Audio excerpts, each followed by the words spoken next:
Bienvenue les amis sur Tintino Geek, encore une petite vidéo. Ici c'est une vidéo légère, une petite discussion entre tintinophiles, pas de thème très précis, quoique ici on est où Saïd? Alors on est au musée de l'automobile à Mulhouse et plus précisément au sein de l'exposition Tintin qui a débuté au mois de février, au mois de mars dernier je crois et qui se termine le 11 novembre et donc on a profité de cette belle journée pour se retrouver tous ensemble pour visiter cette expo. D'abord merci beaucoup de nous avoir invités, c'est une invitation de Saïd pour venir discuter. Vous allez voir une autre capsule avec Saïd mais une capsule bien profonde sur des thématiques intéressantes que vous allez certainement aimer. N'hésitez pas à regarder. Merci de nous avoir invités. Merci Saïd. Merci à vous. On a fait passer une superbe journée et on a fait beaucoup de choses. Tout à fait. Dont cette expo, dans ce musée-là, ici à Mulhouse, de l'automobile, avec l'expo temporaire Tintin qui dure jusqu'au 11 novembre. 11 novembre. Donc c'est bientôt la fin. Donc celles et ceux qui seraient intéressés possiblement par cette expo, voilà, ne traînez pas. Celle-ci arrive à son terme prochainement. C'est sans doute le héros de bande dessinée le plus connu, mais sauriez-vous dire dans quels albums apparaissent chacune de ces voitures ? Non, pourtant l'automobile est omniprésente dans les aventures de Tintin, notamment les premières, dans lesquelles le jeune reporter multiplie les voyages et les courses-poursuites. De la 2 chevaux qui présente une ressemblance cocasse avec le chapeau melon des Dupont qui la conduisent, à la Triomphe de l'île Noire, en passant par la célèbre Jeep dont on a marché sur la Lune, toutes sont immédiatement reconnaissables tant Hergé a apporté de précision à leur dessin. Et ce, même sur des modèles plus anecdotiques, comme la 403 du taxi qui amène la Castafiore à Moulinsart. Elle est exclusive ici à Mulhouse ou c'est une expo qui se... C'est une bonne question. Il n'est pas impossible qu'elle puisse se réitérer par la suite ailleurs, parce que je crois savoir qu'elle fonctionne très bien, et notamment grâce à Tintin. Depuis quelques mois, ça marche beaucoup et ça marche très bien grâce à l'expo Tintin en particulier. On va vous mettre quelques plans, vous allez voir, c'est quand même assez diversifié. Donc chaque modèle est répliqué en version réelle. C'est ça. On a l'album, on a l'explication, on a la puissance du véhicule. Donc un passionné va adorer de Tintin et un passionné d'automobile va aussi trouver son compte. C'est ça qui est chouette. Ouais, tout à fait. Ouais. Alors à titre personnel, c'est pas ce qui m'attire le plus, les voitures dans l'œuvre de Hergé.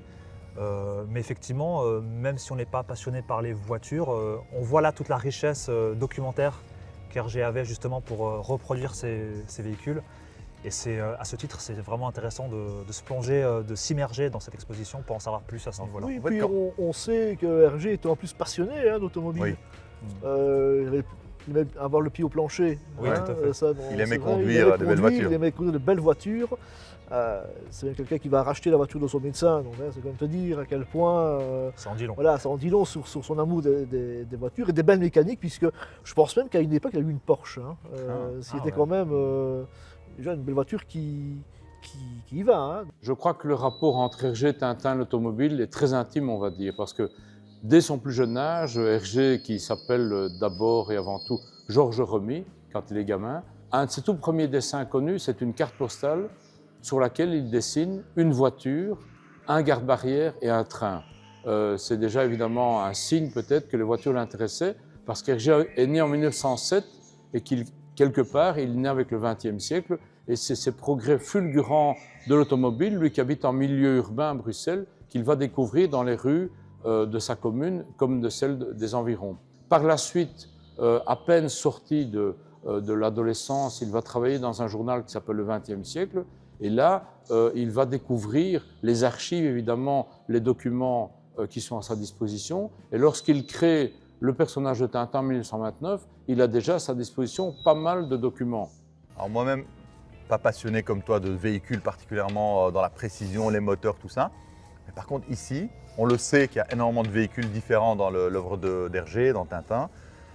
Seulement, quand on les voit comme ça exposés, ça m'a interpellé. Je me suis dit, mais quelle folie quand même de créer une BD ou une œuvre et aller dans le détail à ce point-là. Chaque véhicule est travaillé, retravaillé, inspiré de réalité. Il y en a des dizaines, je ne sais pas combien, une quarantaine.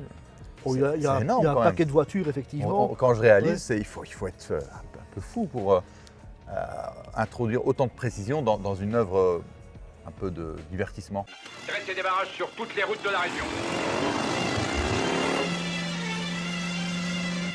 Voilà une berline noire. Attention!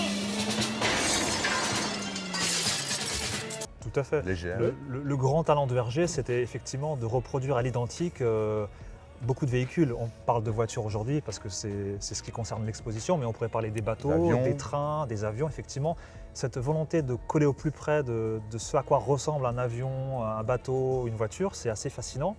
Et quelque part, grâce à lui, on parcourt le XXe siècle à travers les différents véhicules qui ont existé à cette époque-là. Donc c'est Mais il s'est Très aussi riche. inspiré, hein, parce que je suis convaincu que dans l'aventure qui se passe en Moldavie, en Bordurie, etc., les voitures sont, à mon sens en tout cas, et il faudra peut-être vérifier, mais, sont inspirées de modèles existants pour créer des voitures qui seraient d'origine Sildave ou bordure. ah oui, c'est possible. Donc, à l'instar d'un Franquin qui va créer la turbotraction par exemple, je pense qu'Hergé n'est pas allé dans la folie comme ça d'une voiture un peu futuriste, mais s'est inspiré de voitures pour créer des modèles spécifiques pour ces pays-là.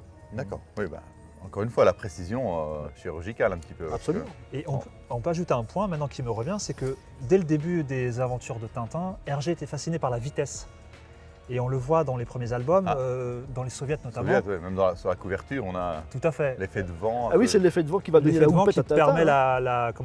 à la houppette de Tintin de se, Oui, de de se se marquer, révéler, ouais. de se Ouais. dévoiler. Tintin, tel qu'on le connaît, avec sa fameuse houppette, sa mèche qui est levée sur son crâne, se trouve en fait dans l'album Tintin au pays des soviets, le premier album, où lors d'un démarrage en trombe au volant d'une Mercedes décapotable, cette mèche va se relever et cette coiffure ne le quittera plus jamais. Donc on peut dire que quelque part, la création même du personnage de Tintin doit quelque chose à l'automobile.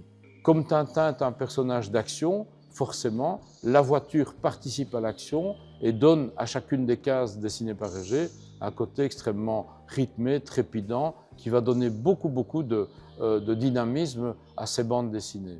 Donc je pense que ça a du sens finalement. Nous qui disions au départ que finalement les voitures, c'est pas tant ce qui nous anime, mais quand même, quand on y pense 2 minutes, c'est le mouvement et la vitesse qui a permis à Hergé de créer son personnage et d'aller au-delà de celui-ci pour créer des voitures, des trains, des avions, etc. Donc c'est vraiment le mouvement qui caractérise un peu Hergé et donc cette exposition quelque part aussi. C'est un peu ce que je dis souvent, c'est que voilà, Hergé a créé des chefs-d'œuvre. Tout le monde peut s'en inspirer, trouver ce qu'il aime.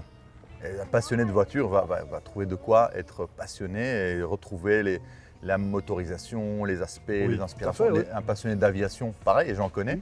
Et même un passionné de navigation maritime, de la même manière, ça a été loin. Oui, c'est vrai. Il a dû voyager, prendre des photos de paquebots très spécifiques pour coller à la réalité et alors après aller plus loin. Mais ça, c'est Oui, il y a matière pour les passionnés, Voilà.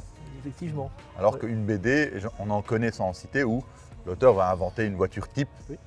de 4 roues, voilà, et puis cette voiture va se retrouver tout le temps lambda, un peu comme invisibilisée. Oui. Et ici, Hergé ne laisse rien au hasard. Et maintenant, capitaine, allez-vous me dire enfin où nous allons? Je viens d'avoir la police au téléphone. Ils ont finalement retrouvé la trace de la voiture des ravisseurs de tournesol près de Saint-Nazaire. Mais c'est un port. On ne peut rien vous cacher. Oui, c'est ça.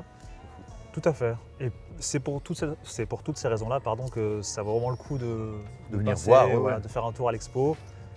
Quand bien même nous ne sommes pas passionnés par les voitures en général. C'est ça. Voilà. Tout passionné de Tintin ou d'Hergé trouvera son compte, à mon avis. Puis ce qui est sympa aussi, alors je ne sais pas si on pourra le mettre parce qu'on n'a pas peut-être des. Si, quoique il y a des plans vidéo, c'est la reproduction de la chambre de Tintin. Vous voyez, avec Oui. le petit canapé rouge, de petites niches de Milou, mais c'est sympathique aussi. Tout à fait. C'est Puis génial. toutes les planches qui expliquent comment Hergé crée les voitures, comment une BD est créée. C'est plus que juste des voitures, c'est vraiment une belle petite exposition où on passe un moment sympathique, je pense. Exactement. Tout à fait. C'était très chouette. Tout à fait. Voilà. Voilà les amis, on ne va pas faire durer ça. Vous allez voir, il y aura des beaux plans, des belles photos. En espérant vous retrouver dans d'autres capsules. N'hésitez pas à liker, à commenter et à très vite sur Tintino Geek. À très Merci bientôt. à vous. Le canon, faut comprendre aussi que c'est pas seulement du pinard, mais que c'est de l'amitié.